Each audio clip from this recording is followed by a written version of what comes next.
Hello student, कैसे हैं? उम्मीद करता हूँ सब बढ़िया होंगे। बच्चों, कल जहाँ से हमने छोड़ा था प्रीवियस वीडियो से, हमने कुछ साइन कन्वेंशन पढ़ी थी मिरर के पॉइंट ऑफ व्यू से। उसको हम आगे करते हैं, कंटिन्यू करते हैं। और आज जो हम टॉपिक पढ़ने वाले हैं वो होगा कि मिरर से इमेज कैसे बनती है। तो सबसे पहले हम जो कंसिडर करने वाले हैं बच्चों, वो कॉनकेव मिरर को करेंगे। और उसके लिए सबसे पहला जो टॉपिक होगा वो होगा कुछ रूल्स उसके। So rules for concave mirror. ठीक। कॉनकेव मिरर के रूल क्या क्या होने वाले हैं? सबसे पहले इसको समझने के लिए बच्चों, कुछ रूल ऑफ थंब है जो हमेशा ऐसे ही होंगे जैसे आपको बताया जाए। तो यहां हम ये मान के चलते हैं कि हमारे पास ये कॉनकेव मिरर है, ये प्रिंसिपल एक्सिस, ये पोल, ये सेंटर ऑफ कर्वेचर और मिड पॉइंट इसका फोकस। अगर लाइट रे इंफिनिटी से आती है, ठीक है, लाइट कम फ्रॉम इंफिनिटी, ठीक। बच्चों, यहाँ इन्फिनिटी का मतलब ये नहीं कि स्पेस में कहीं से आ रही है ना, किसी दूसरे गैलेक्सी से आ रही है। इन्फिनिटी का मतलब यहाँ पर है कि वो जो ऑब्जेक्ट रखा है वो बहुत ज्यादा दूर रखा है एज कंपेयर टू रेडियस। जो इसकी रेडियस है उसके कंपेयर में बहुत ज्यादा दूर रखा है। तो वहां से आने वाली रेज हमेशा कैसे आएंगी? पैरेलल आएंगी। तो अगर कोई रे पैरेलल आती है तो हमेशा ध्यान रखना है हमें कि रिफ्लेक्शन के बाद ये फोकस से होके जाएगी। After reflection it passes through focus. पहला रूल, अगर कोई रे पैरेलल आती है टू द प्रिंसिपल एक्सिस, ये जो प्रिंसिपल एक्सिस है इसके अगर कोई रे पैरेलल आती है तो रिफ्लेक्शन के बाद वो फोकस से पास होगी। क्या समझे? रिफ्लेक्शन के बाद वो फोकस से पास होगी। ये पहला रूल है। सेकंड रूल जस्ट इसका ऑपोजिट है। ये प्रिंसिपल एक्सिस है, ये पोल है, ये सेंटर ऑफ कर्वेचर है, ये फोकस है। अगर कोई रे फोकस से होकर आती है इस तरह, तो बच्चों रिफ्लेक्शन के बाद, इसको मैं थोड़ा ऊपर लिख लेता हूं, ये सी और ये F। तो रिफ्लेक्शन के बाद बच्चों वो प्रिंसिपल एक्सिस के पैरेलल हो जाएगी। देखिए, अगर कोई रे फोकस से पास होती है तो after the reflection it become parallel to the principal axis, principal axis के पैरेलल हो जाएगी। जस्ट ऊपर वाले केस का ऑपोजिट। दो केस हमारे। थर्ड वन यही बता देता हूं बच्चों।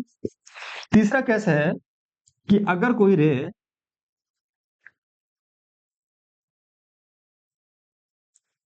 सेंटर ऑफ कर्वेचर से पास होती है, ये पोल हो गया, ये फोकस हो गया, ये सेंटर ऑफ कर्वेचर सी हो गया।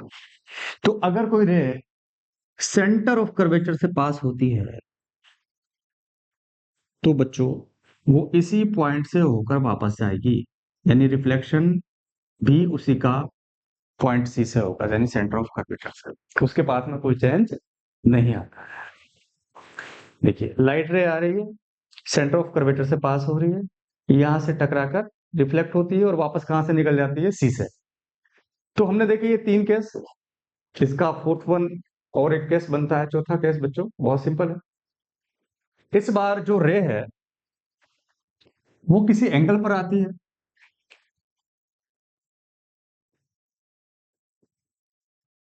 ठीक है। और इसके नाम लिख देता हूं। यहां पर हमारी लाइट इन्फिनिटी से आ रही थी और यहां पे light passes through focus, focus. और यहां पर सेंटर ऑफ कर्वेचर से पास हो रही थी लाइट, यानी light passes through center of curvature, that is C। और यहां पर लाइट किसी एंगल पर आती है, तो when light incident at an angle, किसी एंगल पर आ रही है लाइट, कुछ इस तरह से कि यहां से लाइट आई, और बच्चों इसने नॉर्मल के साथ यहां एक एंगल बना ली, ठीक, एंगल आई, और यहां से रिफ्लेक्ट होती है, वापस उसी चली जाती है। तो यहां पर लॉ ऑफ रिफ्लेक्शन फॉलो होगा, यानी angle i is equals to angle r, ठीक। तो बच्चों हमारे पास ये चार केस बनते हैं जिसको हम कॉनकेव मिरर से बनने वाली इमेज फॉर्मेशन में यूज करेंगे, ठीक है। तो आप इसको कॉपी कर लीजिए या स्क्रीनशॉट लीजिए इसका।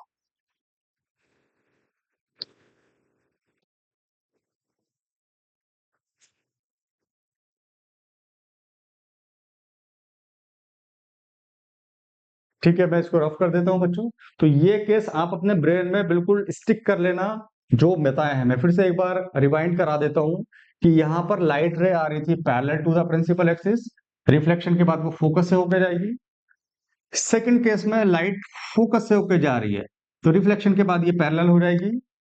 थर्ड केस में लाइट सेंटर ऑफ कर्वेचर से होकर जा रही थी, रिफ्लेक्शन के बाद सेंटर ऑफ कर्वेचर से ही वापस जाएगी। और फोर्थ केस में जब लाइट किसी एंगल से इंसिडेंट होती है, तो ठीक उसी एंगल से वो रिफ्लेक्ट बैक हो जाती है, वापस चली जाती है, ठीक। चार केसेस थे, तो हमने इनको पढ़ा। आगे चलते हैं बच्चों, और अब जो टॉपिक होने वाला है वो है image formation by concave mirror. Concave mirror के थ्रू इमेज किस तरह से फॉर्म होती है उसको अब हम समझने वाले हैं। बहुत सिंपल सा डायग्राम है और बहुत ही आसान से इसके कॉन्सेप्ट।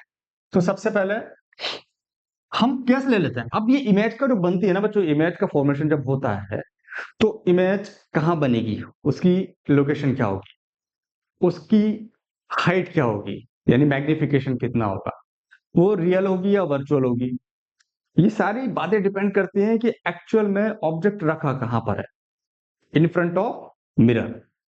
तो यहां पर हम बहुत सारे केसेस लेते हैं। जनरली अपन जो डील करने वाले हैं वो हमारे पास है 6 केस कॉनकेव मिरर के। तो पहला केस है object is placed at infinity. Object को हम इन्फिनिटी पे रखा हुआ मानते हैं, यानी ऑब्जेक्ट जो है बहुत ज्यादा दूर रखा हुआ है। तो उसके लिए हम ड्रॉ करते हैं मिरर। ये प्रिंसिपल एक्सिस आ गई, और चूंकि ऑब्जेक्ट जो है इन्फिनिटी पर है बच्चों, तो उससे आने वाली रे पैरेलल होगी। तो बेटा ये सेंटर ऑफ कर्वेचर हो गया, ये पोल हो गया, और जस्ट इसके मिड में आपका फोकस हो गया, ठीक। Concave mirror, principal axis draw करी, ये पॉइंट सेंटर ऑफ कर्वेचर, ये पोल, और जस्ट इसके बीच में बिल्कुल हाफ में यहां बनाना है आपको फोकस। ध्यान रखें आप स्केल की हेल्प से बनाएंगे, मेजरमेंट में कोई एरर नहीं होनी चाहिए वरना डायग्राम गलत हो जाएगा। यहां से रेज आ रही है बच्चों, क्योंकि ऑब्जेक्ट हमारा इन्फिनिटी पे रखा है, बहुत ज्यादा दूर रखा है, इसलिए इन्फिनिटी से आने वाली रेस हमेशा पैरेलल होती है प्रिंसिपल एक्सिस के। तो बच्चों फर्स्ट रे ये आई और सेकंड रे ये आई, एटलीस्ट दो रे हमारे पास होनी चाहिए। अब रिफ्लेक्शन के बाद ये गुजरती है फोकस से होकर। इस पॉइंट को थोड़ा सा मैं यहां बना लेता हूँ, एफ को यहां। तो ये जो पॉइंट है जहां पर ये इंटरसेक्ट करती है बच्चों, ये वही फोकस है। तो जहां पर इनका इंटरसेक्शन होता है वहां इमेज बनती है आपकी, लेकिन ये इमेज बेहद छोटी है, पॉइंट साइज है। तो इस इमेज का जो नेचर होगा, ये दिखेगी कैसी, ठीक है, इरेक्ट होगी, इन्वर्टेड होगी, उसके बारे में हम बात करते हैं। तो बेटा एक्चुअल में ये जो रेज है मीट कर रही है, रियल में इंटरसेक्ट कर रही है, इसलिए जो नेचर ऑफ इमेज होने वाला है, नेचर ऑफ इमेज, जिसको शॉर्ट में हम बोलेंगे NOI, फर्स्ट कि भाई इमेज होगी आपकी रियल, ना, रियल में मीट कर रही है, रियल में इंटरसेक्ट कर रही है, तो इमेज भी कैसी बनेगी हमारे पास, रियल। और हर रियल इमेज कैसी होती है बेटा, मैंने बताया था आपको कि जो भी रियल इमेज होती है वो हमेशा इन्वर्टेड होती है, उल्टी होती है। तो दिस विल बी इन्वर्टेड। ठीक। उसके बाद अगर हम इसकी साइज की बात करें, तो साइज आप देख सकते हैं, पॉइंट साइज बेहद छोटी है, हाईली डिमिनिश्ड बोल सकते हैं, या इसको क्या बोल सकते हैं हम, पॉइंट साइज, या फिर हाईली डिमिनिश्ड, हाईली डिमिनिश्ड। उसके बाद इसकी लोकेशन क्या है, कहां बन रही है इमेज, किस पॉइंट पे बन रही है। तो क्लियर दिख रहा है कि इमेज कहां बन रही है, फोकस पे बन रही है। तो कहां बन रही है, एट फोकस। तो बच्चों इस तरह से सारे केस हमें पढ़ने हैं। मैं फिर से एक बार रिवाइंड करा देता हूं कि object is placed at infinity, object infinity पे रखा है। जब इंफिनिटी पे रखा है तो रेस पैरेलल आएंगी, और जब रेस पैरेलल होती है तो रिफ्लेक्शन के बाद वो कहाँ मीट करेंगी, इंटरसेक्ट करेंगी, फोकस पर। फोकस पे चूंकि रियल में इंटरसेक्ट कर रही है, इसलिए बनने वाली जो इमेज है उसका नेचर कैसा होगा, वह रियल है, रियल इमेज बन रही है क्योंकि रियल में वो इंटरसेक्ट कर रही है। सेकंड इज इन्वर्टेड, क्योंकि हर रियल इमेज कैसी होती है, इन्वर्टेड होती है, उल्टी होती है। ठीक। थर्ड, पॉइंट साइज, बेहद छोटी पॉइंट साइज, जिसको हम हाईली डिमिनिश्ड भी बोल सकते हैं, बेहद छोटी बनेगी। फोर्थ पॉइंट की बात करें, कहां बन रही है, पोजीशन क्या है, तो एट फोकस, देखिए फोकस पे बन रही है। तो बच्चों इस तरह सारे केसेस के लिए हमें नेचर ऑफ इमेज पढ़ना है और डायग्राम की हेल्प से उसको समझना है। चलिए नेक्स्ट चलते हैं, नेक्स्ट केस हमारा होने वाला है। मैं इसको रफ कर देता हूं, आप जब तक स्क्रीन शॉट लेंगे इसको। चलिए बच्चों, अब नेक्स्ट जो हमारा केस होने वाला है, वो हम ऑब्जेक्ट को थोड़ा सा नजदीक ले आते हैं, पास ले आते हैं, किसके, सेंटर ऑफ कर्वेचर के। यानी when object is placed between infinity and centre of curvature. Heading से पता लग रहा होगा कि ऑब्जेक्ट अब इंफिनिटी पे नहीं रहा है, उसको आगे शिफ्ट कर दिया गया है टुवर्ड्स सेंटर ऑफ कर्वेचर। तो ऑब्जेक्ट कहाँ है, in between infinity and centre of curvature. कुछ इस तरह से डायग्राम की हेल्प से हम दिखा सकते हैं। ये कॉनकेव मिरर है हमारे पास, ये प्रिंसिपल एक्सिस, ये पोल, ये सेंटर ऑफ कर्वेचर, और ये हमारा फोकस। ठीक। ये वाला पॉइंट फोकस। तो बच्चों इस बार ऑब्जेक्ट को बना के दिखाएंगे। ये ऑब्जेक्ट इन्फिनिटी पे रखे हुए ऑब्जेक्ट को बना के नहीं दिखाते हैं, वहां से अज्यूम कर लेते हैं कि लाइट जो है पैरेलल आ रही है। लेकिन यहां पर चूंकि ऑब्जेक्ट दिख रहा है, तो यहां से जाने वाली रे किस तरह से पास होंगी बच्चों, तो एक रे हमेशा जाएगी प्रिंसिपल एक्सिस के पैरेलल, हमेशा। ये रूल ऑफ थंब है, parallel to the principal axis. और कहां से पास होगी, अभी पढ़ा था हमने, फोकस से पास होगी। क्योंकि जो रे प्रिंसिपल एक्सिस के पैरेलल जाती है, वो रिफ्लेक्शन के बाद कहां से पास होती है बच्चों, फोकस से पास होती है। दूसरी रे जो पास होगी बच्चों, वो होगी सेंटर ऑफ कर्वेचर से, सेंटर ऑफ कर्वेचर से।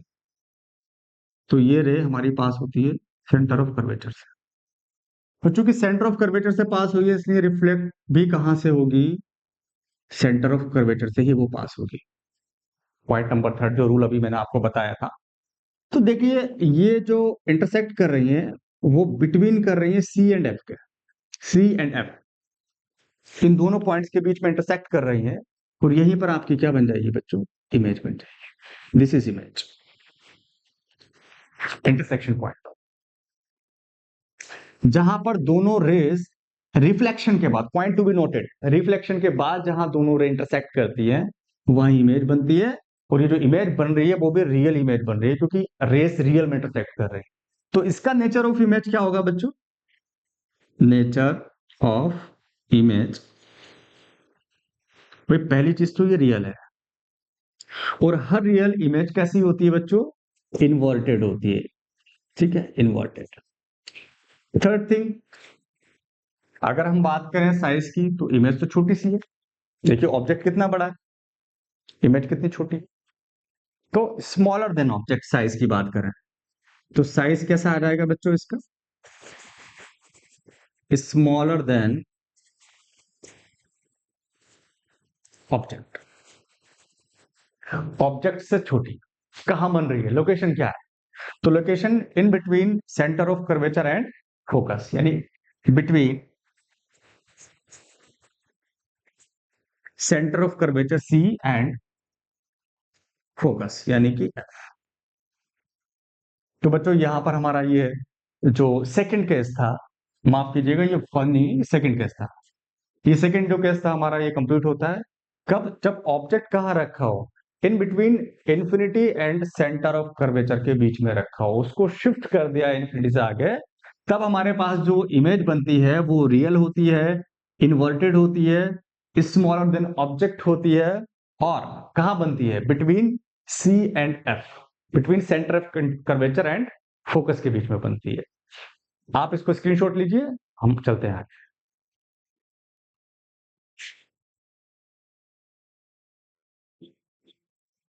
चलिए बच्चों, अब हमारा नेक्स्ट जो केस होने वाला है, वहां पर हम ऑब्जेक्ट को मिरर की तरफ थोड़ा सा और शिफ्ट कर देते हैं, यानी अब हम ऑब्जेक्ट को लेकर आने वाले हैं सेंटर ऑफ कर्वेचर पर। When object is eight centre of curvature, centre of curvature, यानी कि ये आपके पास कॉनकेव मिरर है बच्चों, है ना? ये प्रिंसिपल एक्सिस आ गई, पॉइंट वही होना है। इसको क्या बोलते हैं हम? पोल। इसको क्या बोलते हैं? Centre of curvature. और इन दोनों के बीच में क्या होता है? फोकस। फोकस आ गया। अब ऑब्जेक्ट हमारा रखा है सेंटर ऑफ कर्वेचर पर, लो जी ये रख दिया। अब बेटा यहां से रेस कैसे निकलेंगी सर? रेस तो वैसे निकलेंगी जैसे बताए, एक रे निकलेगी पैरेलल, और रिफ्लेक्शन के बाद कहां से पास आउट होगी? फोकस से। लो ये पास हो गई। दूसरी रे जो यहां से निकलने वाली है बेटा, वो निकलेगी फोकस से, ये निकल गई। और फोकस से पास होने वाली रे रिफ्लेक्शन के बाद कैसी हो जाती है? बताया था, parallel to the principal axis, यानी वो यहां से बिल्कुल पैरेलल हो जाएगी। तो देखिए अभी यहां से आप देखेंगे कि जो इमेज बन रही है वो नीचे की साइड बन रही है, जो कि गलत बन रही है बिल्कुल, क्योंकि हमने मेजरमेंट नहीं लिया है, इसलिए हम इसको दोबारा से ड्रॉ करेंगे बेटा। प्रॉपर मेजरमेंट नहीं लिया है हमने, इस वजह से हमारी जो बनने वाली इमेज है वो करेक्ट नहीं हो पा रही है, इनकरेक्ट है। मैं फिर से इसको बना देता हूं। देखिए ये पोल है, ये सेंटर ऑफ कर्वेचर है सी, और जस्ट इसके बीच में बिल्कुल मिड में ये फोकस है। तो ऑब्जेक्ट हमारा रखा है सेंटर ऑफ कर्वेचर पर, एक रे जाएगी पैरेलल, कहां से पास होगी बेटा? फोकस से, पास करा दे। एक रे जाएगी फोकस से, और रिफ्लेक्शन के बाद कहां से पास आउट हो जाएगी? वो हो जाएगी पैरेलल, ये लो। तो देखिए रिफ्लेक्शन के बाद वो बिल्कुल पैरेलल हो गई है प्रिंसिपल एक्सिस के। और यहां अगर हम देखें, इसको मैं ऊपर लिख लेता हूं सी को, तो जस्ट इसके नीचे इंटरसेक्शन हुआ है, यानी कि जो इमेज बनेगी वो जस्ट इसके बिल्कुल नीचे बनेगी। ये डायग्राम में कोई भी थोड़ी सी गलती करोगे ना, पूरा कॉन्सेप्ट खत्म। तो हम देख रहे हैं बच्चों, ये ऑब्जेक्ट है ऊपर, और ये बनी इसकी इमेज। तो इमेज कैसी बन रही है भाई? एनओआई देख लें, नेचर ऑफ इमेज देख लें बेटा इसका। तो नेचर ऑफ इमेज में देखिए, इमेज बनी है आपके पास रियल, ठीक। और हर रियल इमेज कैसी होती है बच्चों? इन्वर्टेड। साइज की अगर बात करें तो बच्चों जो साइज ऑब्जेक्ट का है वही साइज इमेज का है, तो साइज दोनों का सेम है। Same size as of object. तो कहां बन रही है? एट सेंटर ऑफ कर्वेचर पर, एग्जैक्टली सेंटर ऑफ कर्वेचर पे वो बन रही है। तो इसकी पोजीशन आती है एट सेंटर ऑफ कर्वेचर। तो बच्चों, ये आपका जो थर्ड केस था इसमें, वो यहां पर कंप्लीट होता है। मैं फिर से एक बार एक्सप्लेन कर देता हूं।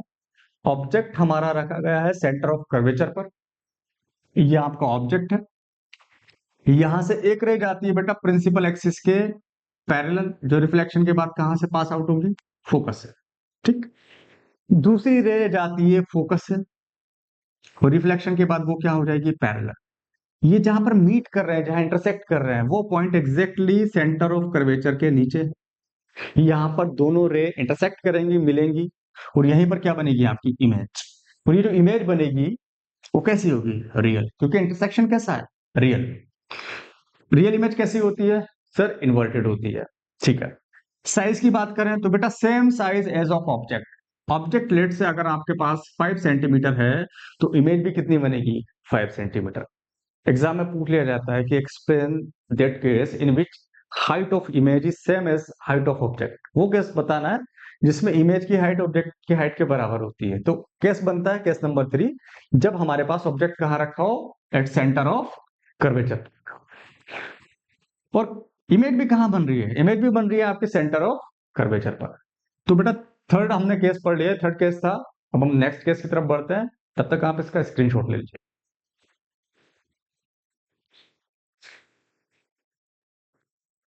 चलिए, अब जो हमारा अगला केस होने वाला है बेटा, ऑब्जेक्ट को थोड़ा सा आगे शिफ्ट कर देना। देखिए धीरे धीरे हम ऑब्जेक्ट को ना आगे की साइड में शिफ्ट कर रहे हैं, मिरर की तरफ। तो जब हम करेंगे तो इस बार ऑब्जेक्ट कहां आ जाएगा? When object is, case number 4 है, when object is placed in between centre end of curvature and focus, यानी सी और एफ के बीच में रखा गया है ऑब्जेक्ट। बना लीजिए, ये है आपके पास कॉनकेव मिरर, ये है प्रिंसिपल एक्सिस, ये है पोल, ये है आपके पास सेंटर ऑफ कर्वेचर, और ये है बेटा फोकस। ठीक। और ऑब्जेक्ट को आपने यहां रख दिया between C and F, between centre of curvature and focus, इन दोनों के बीच में ऑब्जेक्ट रखा है। तो वही रूल्स अप्लाई होंगे। पहली जो रेज आएगी वो रहेगी parallel to the principal axis, और हम जानते हैं कहां से वापस होती है ये बेटा? फोकस से पास होकर के, ये फोकस से आएगी। दूसरी रे जाएगी फोकस से होते हुए, इसको मैं आपको ऊपर बना लेता हूं, और जब ये यहां से रिफ्लेक्ट होगी तो ये कहीं ना कहीं यहां मिल जाएगी इस पॉइंट पे। ठीक, इसको मैं सी बोला। तो आपके पास ये इमेज बनती है। तो हम देख रहे हैं कि रिफ्लेक्शन के बाद ये मीट कहां होती है? Beyond centre of curvature. Centre of curvature से पीछे की साइड ये मीट अप होती है, इंटरसेक्ट होती है। तो इमेज जो बनने वाली है उसका नेचर ऑफ इमेज कैसा होगा बेटा? नेचर ऑफ इमेज, भाई फर्स्ट थिंग इज कि इमेज आपकी रियल है, क्योंकि रेस रियल में इंटरसेक्ट कर रही है। और हर रियल इमेज कैसी होती है? इनवर्टेड होती है, सर अभी बताया था आपने। और हम देखें बच्चों साइज की बात, तो देखिए इमेज का साइज बड़ा है, ऑब्जेक्ट का साइज छोटा है। जैसे जैसे सेंटर ऑफ कर्वेचर से हम आगे की साइड में शिफ्ट होते हैं, इमेज का साइज बड़ा होने लगता है एज कंपेयर टू ऑब्जेक्ट। तो इमेज क्या है? ऑब्जेक्ट, ऑब्जेक्ट से बड़ी है। फोर्थ वन इज पोजीशन, कहां बन रही है? तो हम देख रहे हैं बेटा सी, यानी सेंटर ऑफ कर्वेचर से पीछे बन रही है। तो यहां लिख देंगे beyond centre of curvature, beyond centre of curvature. तो बेटा ये चौथा केस था, फोर्थ केस था, जहां पर हमने ऑब्जेक्ट को रखा था in between C and F. उसके बाद हमने लाइन को ड्रॉ करा, रेस को ड्रॉ करा, और इंटरसेक्शन पॉइंट मिलता है हमें यहां पर, जहां पर हमारी इमेज बनती है। This is image. और ये इमेज जो बनी, इसका नेचर जो था वो मैंने आपको बता दिया कि बनने वाली इमेज रियल है, हर रियल इमेज इन्वर्टेड होती है, और यहां पर इसका साइज बड़ा है तो लार्जर देन ऑब्जेक्ट हो गई, और अगर पोजीशन की बात करें तो बियॉन्ड सेंटर ऑफ कर्वेचर ये इमेज बनती है। ठीक है बच्चों, आप इसका स्क्रीनशॉट लीजिए, चलते हैं हम नेक्स्ट केस पर इसके।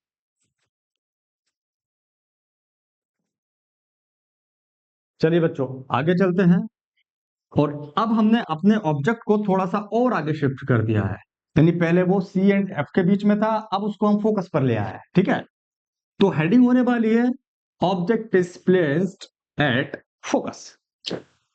Object is placed at focus,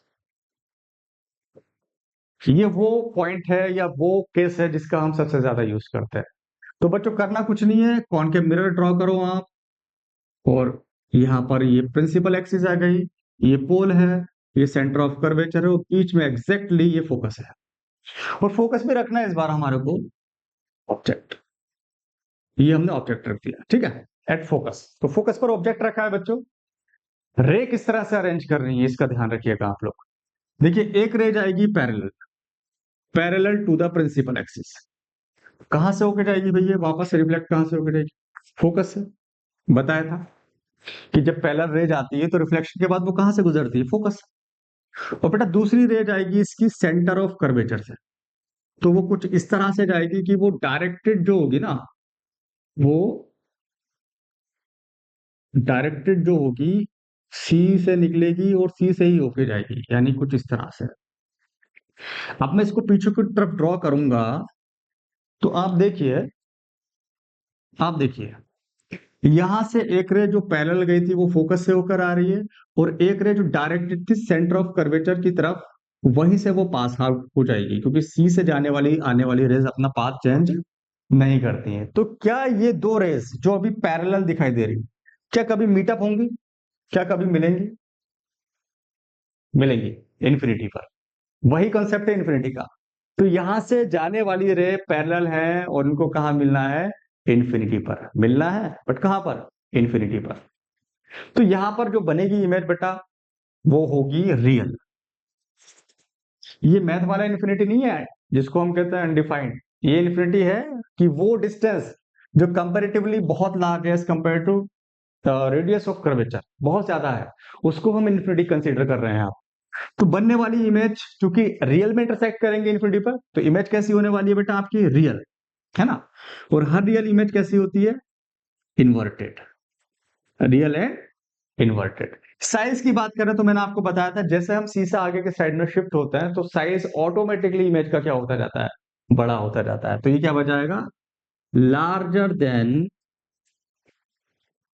object, object से बड़ा बनेगा साइज। ठीक है, और वेरी लार्ज भी कर दूं तो कोई प्रॉब्लम नहीं, very large.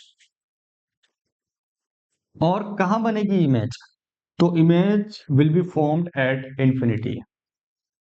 Image will be formed at infinity.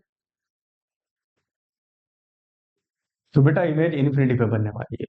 देखिए रे का अरेंजमेंट में बता दूं कि ऑब्जेक्ट हमारा फोकस पे रखा था, एक रे गई पैरेलल, रिफ्लेक्शन के बाद वो फोकस से होके जाती है, दूसरी रे सेंटर ऑफ कर्वेचर से जाती है, वापस आएगी तो इसी की तरफ उसकी डायरेक्शन होगी। जब दोनों रे को मैं आगे की साइड में ड्रॉ करता हूँ, एक्सटेंड करता हूँ, वो पैरेलल बन जाती है। वो पैरेलल रेस कहाँ मिलती है, इन्फिनिटी पर। तो बनने वाली जो इमेज होगी वो रियल होगी, क्योंकि रियल इमेज कैसी होती है, इन्वर्टेड होती है। और कैसी होगी, लार्जर देन ऑब्जेक्ट, ऑब्जेक्ट से ज्यादा साइज होगा, बहुत ज्यादा साइज की वो इमेज बनेगी। और उसकी पोजीशन क्या होगी बच्चों, इन्फिनिटी। ठीक, तो हमारे पास ये फिफ्थ केस था, पांचवा केस था, फिफ्थ वन केस। आप इसका स्क्रीनशॉट लीजिए, फिर हम आगे चलते हैं।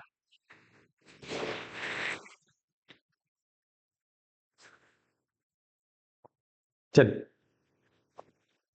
बच्चों नेक्स्ट केस बड़ा ही मजेदार होने वाला है, सबसे ज्यादा यूज होने वाला केस है, रियल लाइफ में भी यूज होता है, इसको प्रोफेशनल बार्बर भी यूज करता है। जी हाँ, मैं बात कर रहा हूं ऑब्जेक्ट को थोड़ा सा आगे शिफ्ट करने की, लेकिन इस बार ऑब्जेक्ट हमारा फोकस और पोल के बीच में आने वाला है। Object is placed in between focus and pole.